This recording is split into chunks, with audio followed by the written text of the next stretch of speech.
આપણા માટે એ પણ ગૌરવની વાત છે કે મિત્રો આ પ્રથમ એવો સેમિનાર એવી જગ્યાએ યોજાઈ રહ્યો છે કે જે મહાત્મા મંદિર ગાંધીનગર ખાતે યોજાવા જઈ રહ્યો છે. તો આ પણ એક ગર્વ લેવા જેવી બાબત છે.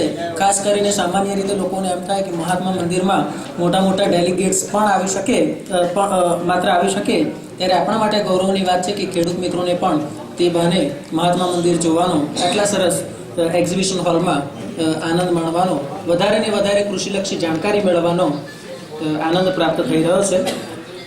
ફરી એકવાર Mahatma Mandir international exhibition centre ખાતે યોજાનાર પરિસંવાદમાં આપ સૌ આમંત્રિત કૃષિ નિષ્ણાતો, ખેડૂત મિત્રો, કૃષિ વ્યવસાયિકો, કૃષિ સંલગ્ન ડીલર્સ, વિસ્તરણ કાર્યકર્તાઓનું એગ્રો હાઉસ, બાગાયત વિભાગ, આત્મા પ્રોજેક્ટ તેમજ દૂરદર્શન કેન્દ્ર અમદાવાદ વતી હાર્દિક સ્વાગત કરું છું.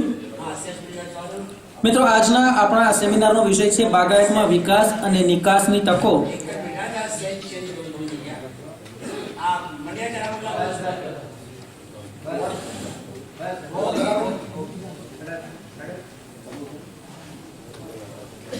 બાગાયતમાં વિકાસ અને નિકાસની તકો, અને આ માટે ડાયસ પર બિરાજમાન મહાનુભાવોનો આપણે હું પરિચય આપી દઉં.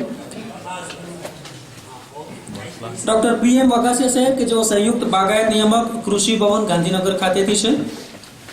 સાહેબને પણ સહેજ હાથ જોડીને નમસ્કાર કરવા વિનંતી કે જેથી પાછળથી જે ખેડૂત મિત્રો આવ્યા છે તેઓ આપનો પરિચય કેળવી શકે.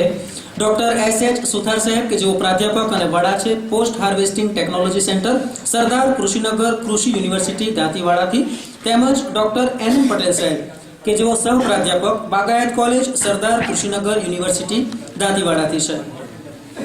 ખેડૂત મિત્રો, આપને જે પ્રશ્નોત્તરી આપવામાં આવી છે તે પ્રમાણે આપ ક્રમવાર 1, 2, 3 એ પ્રમાણે પ્રશ્ન પૂછશો.